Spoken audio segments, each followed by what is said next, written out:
A long time ago, in a quiet town, there lived a poor little boy named Daniel. Daniel's world was small: an old wooden house with a leaking roof, a mother who worked endlessly in people's farms, and a father who had gone away and never returned. His clothes were worn, his sandals had broken straps, and most nights he went to bed hungry. But Daniel carried something inside him that no one could take away. He carried hope. Every morning before the sun rose, Daniel walked to school. The road was long, the dust heavy, and the stones bruised his feet. But Daniel walked anyway because in his heart, he believed learning could change his life. He wanted to be a doctor one day. Not for fame, not for riches, but because his mother often fell sick and he dreamed of finding a way to heal her. But school was never easy. Daniel had no books of his own. He borrowed old torn pages from friends and wrote notes on the back of used papers. He listened more than he spoke, always sitting quietly at the back of the class. Some of the other children mocked him. "Poor boy," they whispered. "What can you ever become?" Their words cut deep, but Daniel swallowed the pain. One day after school, Daniel passed by the village square and saw a notice pinned to the wall. It was an announcement. A city foundation was coming to sponsor one brilliant child from the village. Whoever won would get a scholarship, new books, and a chance to study in the city. The whole school buzzed with excitement. Children laughed, boasted, and made big plans. But Daniel said nothing. Deep inside he wondered, could this be my chance? That night, Daniel sat by the small lantern in their house. The flame flickered weakly, and smoke filled the room, making his eyes water. His mother coughed from her bed. Daniel clenched his fists. "I will not stop. I will study. I will try." He opened his borrowed book and began to read, tracing the words with his finger, whispering them under his breath. Even when the lantern went out, Daniel stayed awake, studying by moonlight.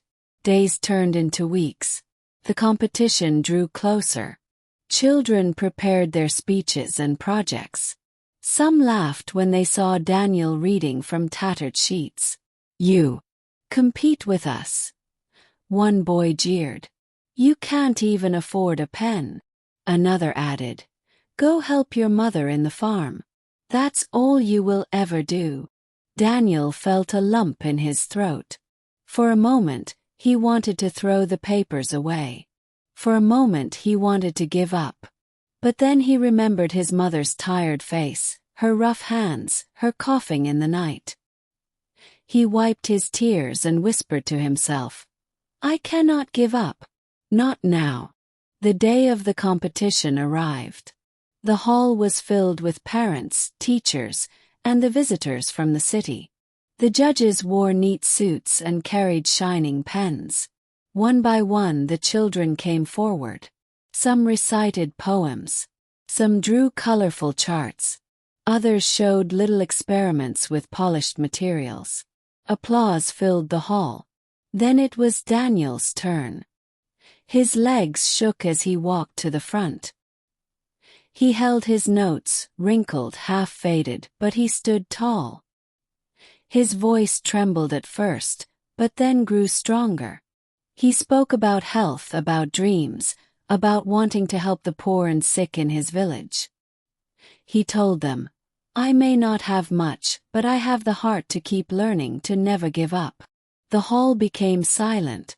The judges leaned forward. The crowd listened. When Daniel finished, there was a pause, and then loud applause filled the room. One of the city judges stood up and said, "This boy has something special. He has the fire we are looking for." Daniel won the scholarship. His mother wept tears of joy, hugging him tightly. For the first time in years, their little home was filled with hope. From that day, Daniel's life began to change. He studied harder than ever, carrying his dream like a torch through every struggle. And though the road was still long, Daniel walked it with courage. In life you will see children like Daniel, poor, mocked, doubted, told they cannot succeed. Perhaps you too have been told to stop, to let go of your dream, that it is too hard. But the truth is this: the greatest winners are not those who never struggle, but those who refuse to stop no matter how many times life pushes them down. Maybe you have failed once, twice, or many times. Maybe people have laughed at you. Maybe the road is long and heavy. But if you keep moving, step by step, if you keep rising every time you fall, then one day someone will look at you and say, "This is what we are looking for." So remember this: it does not matter how small you start. What matters is that you do not give up. Keep walking. Keep learning. Keep believing. Because in the end, the most powerful words you can ever hold on to are these: I will never give up.